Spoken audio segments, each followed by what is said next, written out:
Funding for the production of Folks is made possible in part by a grant from Union National Life Insurance, serving Louisiana and the South since 1926, a family-managed corporation providing whole life insurance. Coming up on Folks, we explore allegations of racist activities in the Shreveport School District, a look at how our state universities are still struggling to desegregate in the aftermath of the consent decree. There's also a tribute to the late Reverend Martin Luther King Jr., all in today's edition of Folks.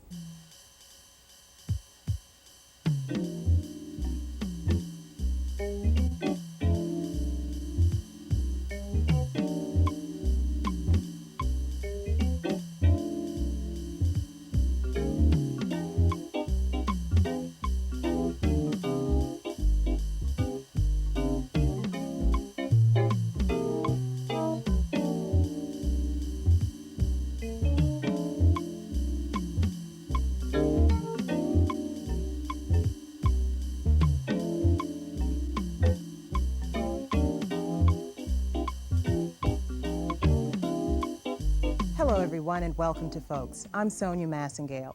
We're continuing our look at the highlights of last year. One of the recurring themes on Folks is education.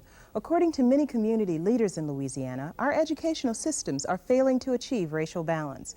Earlier this year, we traveled to Shreveport, Louisiana, to investigate alleged racist policy decisions in the Caddo Parish School System.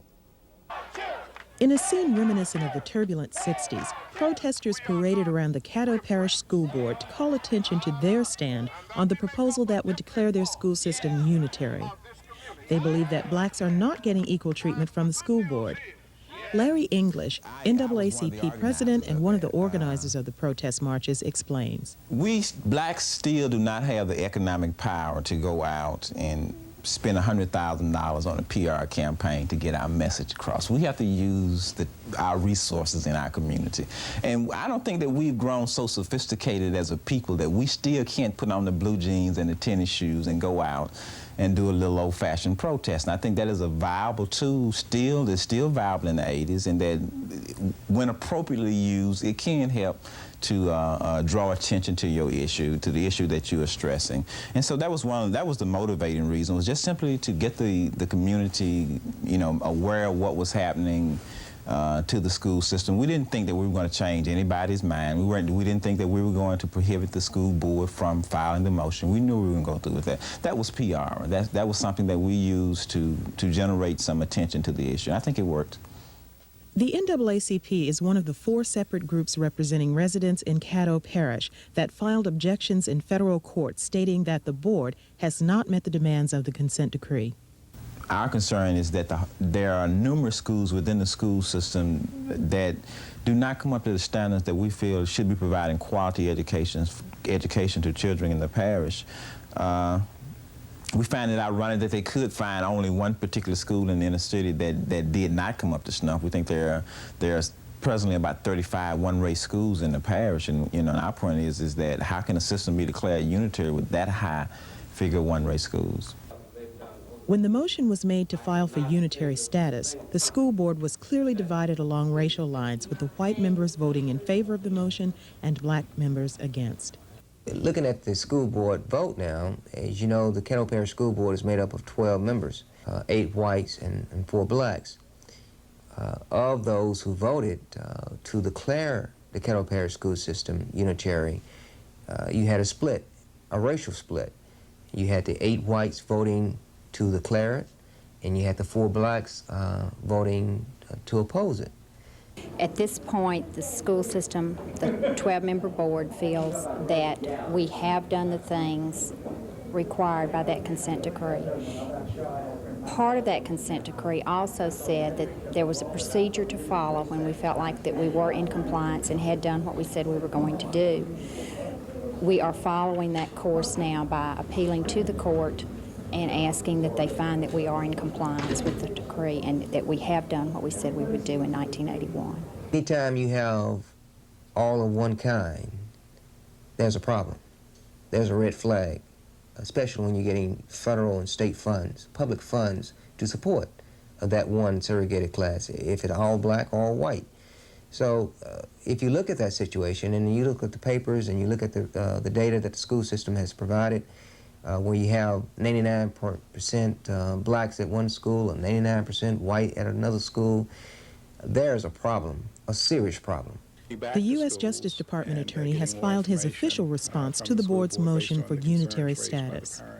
There were some comments made by the attorney for the Justice Department, and one of them was that he had investigated the complaints by black citizens that the school board engages in racially discriminatory hiring policies, but he said nothing was found to support those allegations.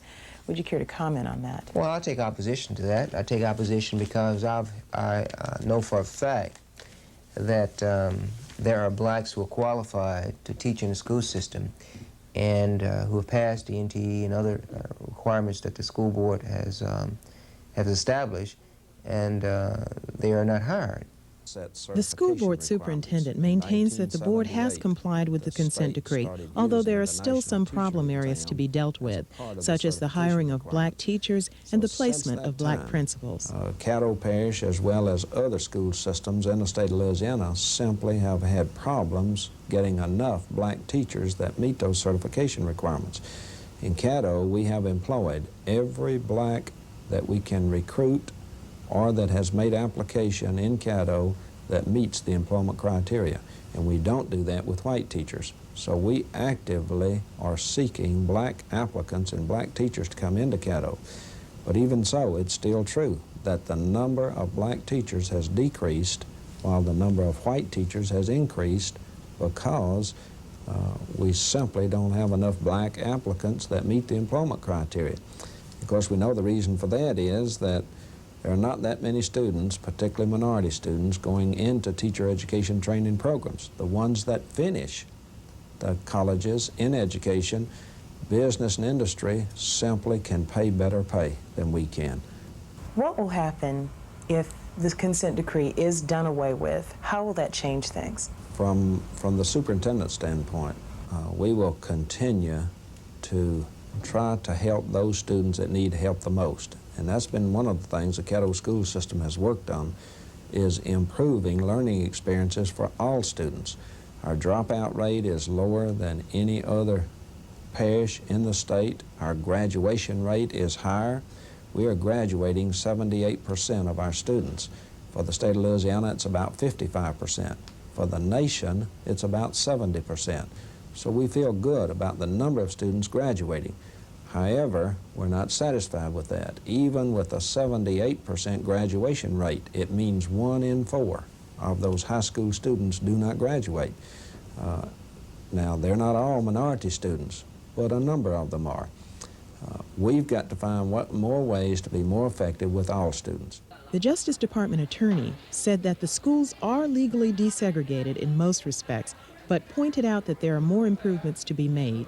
Some community members, as well as school board members, think that that is an understatement of the facts. I said, look, we are not unitary. I said, because number one, we don't have any black principals on the other side of 7th Street. You know, no black principals, and predominantly, you know, all white schools south of 7th Street. And I'm saying that the program, the curriculum that we have in the school system are different. They're different in the black than the white. You know, we got a problem with that, you see. At the time of this broadcast, the federal court judge has not made a decision.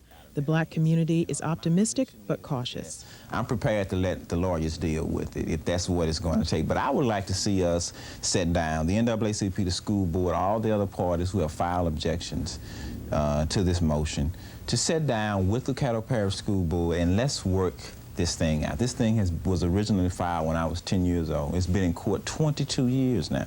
And we think that is simply too long to be fighting over issues of this nature. It is continually dividing the community. So our position is that, look, let's take it. It's like a divorce. You don't want to go to court unless it's absolutely necessary. It's best the husband and the wife sit down and settle this. And we're all family up here in this city. This is one city where we all consider ourselves family. So we're saying, let's not take it to court. Let's sit down and maybe try to decide it out of court and save ourselves a lot of money, save ourselves a lot of time, and maybe a little, you know, the rift won't be so wide. And at this point, I am very sure that the judge, being the honorable judge that he is going to scrutinize the documentation, and he is going to rule in the light of the letter I don't know about his spirit and my spirit. Caddo Parish is not alone in the state in their desegregation battle. Higher education is also struggling with the same problem. Our state universities have failed to accomplish the mandate set forth in the consent decree for higher education. Here, university officials and students of Southern and Louisiana state universities share thoughts on their continuing efforts at desegregation. LSU recruited me the most. Southern sent me nothing. I put them second on my ACT after LSU. I put SMU, Georgetown after them. Everybody else sent me something, and Southern sent me nothing, and they're like 90 miles from my hometown, and I felt left out, as though they didn't want me. I applied for a scholarship on my own, and I didn't receive one. LSU did give me something. This is Jan Barker, a senior at LSU Baton Rouge. She has been successful academically at LSU, but admits some problems with social isolation at the predominantly white university. Would she support her children's choice of a large white university? I'd have to think about that. We were just talking a minute ago, and I was saying one reason I didn't choose Southern, I really didn't want to go through the political know-how to get a scholarship. And now, things that I have learned, sometimes I say, well, maybe I should have used my resources. But LSU has given me so many experiences that I know I wouldn't have gotten up there. So I would come back here. Gail Townsell is also a senior at LSU. She says that she has never even considered a predominantly black school. My being black hasn't really affected me academically. I'm pretty good in school. The thing that startled me was when I first got here. I walked to class and I sat down, and all of a sudden all these white people came in, and there were no black people in the class except for me, and I was like, well, we're all the black people, but I'd see them walk into class. It's just that when I got to class there were no black people there, and I felt alienated for a long time, but as time went by I felt a lot better about it because I did get a chance to meet other black people, and more black people came into the classes that I'm in now, so it's okay. Jan and Gail are two of the growing number of black students who are being aggressively recruited to LSU. LSU began a minority recruitment effort long before the consent decree for higher education made it a mandate. Greg Bryant serves as the minority recruiter for LSU. Here he describes his recruitment techniques. Well, we really can't reinvent the wheel. I mean, there are just some traditional kinds of recruitment activities that must be done, and from there you can tailor some things that might be a little more specialized, special programs. We probably do more here at LSU than any other school, simply because of the fact that we are LSU. We are the state university. Whether it's black or white students, we tend to be more places and more high schools than the other regional campuses. It doesn't make sense for McNeese to be over in New Orleans trying to attract kids, or for Tech to be, we need to be everywhere. And that's the same case for black students. So not that I do all of it, but by tapping the resources of faculty, both black and white, and staff, both black and white, we feel like we visit more high schools than any other university. Bryant has recruited black students for 5 years at LSU and says that his job has gotten easier. And, I think for a prepared black student, one who is fully prepared to come and take advantage of the state university, it's given me a stronger confidence to go out and actually try to recruit black students. I feel better about it. I have people say things like, how can you recruit black kids to that white university? I think we have to, sooner or later, we're going to get out of the white and the black, and it's a matter of programs. I think you spoke with a young lady a little earlier, Gail Townsend, who from Shreveport, who went initially to Tech because they had a technical writing program. She didn't go there because of this. She went because of the academic program. I think students need to think about what they're spending their money for, and make some decisions based upon the commodity in which they're pursuing. So I think this familiarity over 5 years, and then also the fact that there are some sincere people here at LSU, that black students can survive here at LSU, I think encourages me to go out and tell the LSU story. We depend a great deal on the high school counselors because we realize that ultimately students refer to their high school counselors to ascertain if the college choice they have in mind is one that perhaps their counselor approves of. So it's very important to Southern University for us to educate the high school counselors about what Southern University has to offer.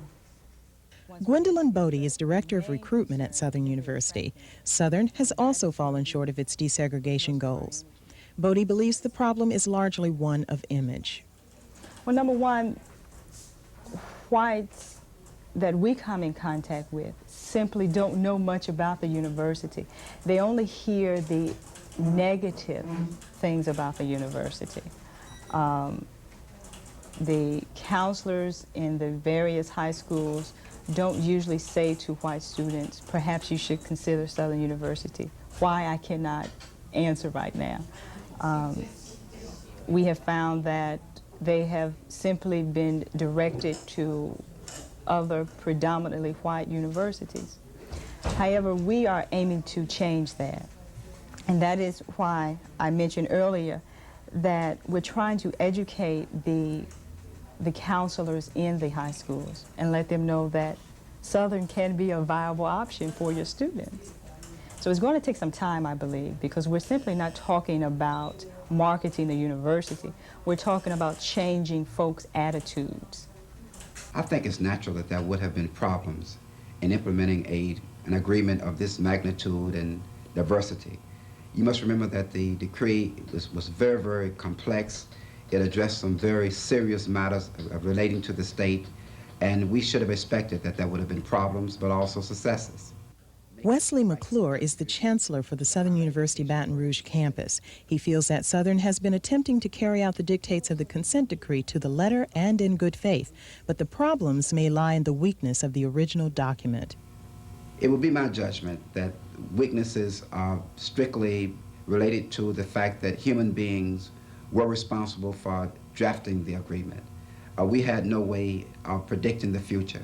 We had no way of knowing what would be the ultimate turnout of economics in the state, nor of the larger turnaround of public policy in the nation. So therefore, we had to make good estimates of what would happen. We had to devise a plan for achieving goals that were very critical to the long-term survival of the state. The problems that were encountered then were directly associated with the fact that man, in his limitations, will always have to make guesses and in the process make mistakes. As we went into the agreement, however, we have made refinements as were appropriate. However, there were some refinements that could not be made because of limited resources and because of other variables that were and are beyond our control. But on balance, we have endeavored to do what was in our power to make sure that the agreement worked and that the citizens of the state would benefit from the programs that are subscribed under the consent decree. The reason I chose to come to Southern is because, for one thing, it's close. I live in Zachary, and it just takes me 15 minutes to drive to Southern. And the most important reason is because I'm here on the tuition exemption scholarship. Right now, I'm newly married, or newlywed, and I can't afford to go to LSU or any colleges that are further out in Louisiana. Kim Halliday Corbin is a freshman at Southern. She has found that Southern is an affordable and challenging educational choice. Do you feel that you're getting a good quality education here at Southern? Before I came, my sister-in-law comes also to Southern. She goes to the nursing school. She's majoring as an RN. And I asked her if she felt that the education was up to par with the rest of the universities, such as the majority white universities. And she said that yes, it is. And I've realized that the classes are challenging, and where I thought that they might be easier, since usually the majority black universities or maybe the black schools, elementary or whatever, I was bused to Crestworth, I thought that they would be lowered to the standards of black people, thinking that, that their standards were lower. But in reality, you find more people, the people whose standards are lowered, whether they're black or white, you find them failing more or else having to retake their courses, instead of, you know, the standards being lowered for them, the standards are basically the same everywhere. So. How did your friends react when you told them that you were planning to attend Southern University? Anywhere you go to college, at least you're getting an education. It doesn't matter where you're going or if it's majority black, you know. It doesn't really matter, just so long as you're getting an education so that whenever you get out of college, you can get a job more easily, since, you know, when they look at a resume or whatever and they see that college education, that's who they can take first. But then some of my friends, I don't know, it seems like, you know, some might be prejudiced, and they say, well, you're going to a school with all black people, don't you feel funny, one of the fewer white people there? I said no, because, you know, since I've been going, everybody just treats me like everybody else. Southern has increased its white enrollment by about 5%, but desegregation is a slow process at this historically black institution for many reasons. We're talking history. It is a part of the culture of this nation that there was not only a separation of the races, but there was a perception of blacks as inferior, and a perception that blacks, the behavior of blacks would just not be that which any group would want to be associated with. It takes time to correct those views and perceptions. 300 to 400 years of one perception cannot be erased in a few years. But working together, I'm totally convinced that these perceptions can be erased. And as these perceptions are erased, there will be a greater acceptability of Southern University and black people in general in the total fabric of the world. Our final feature is one that we put together to commemorate the birthday of the late Reverend Martin Luther King, Jr. We'd like to share it again with you here today.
Well, that's all for today's program. Be sure to join us next week for another edition of Folks. Bye-bye.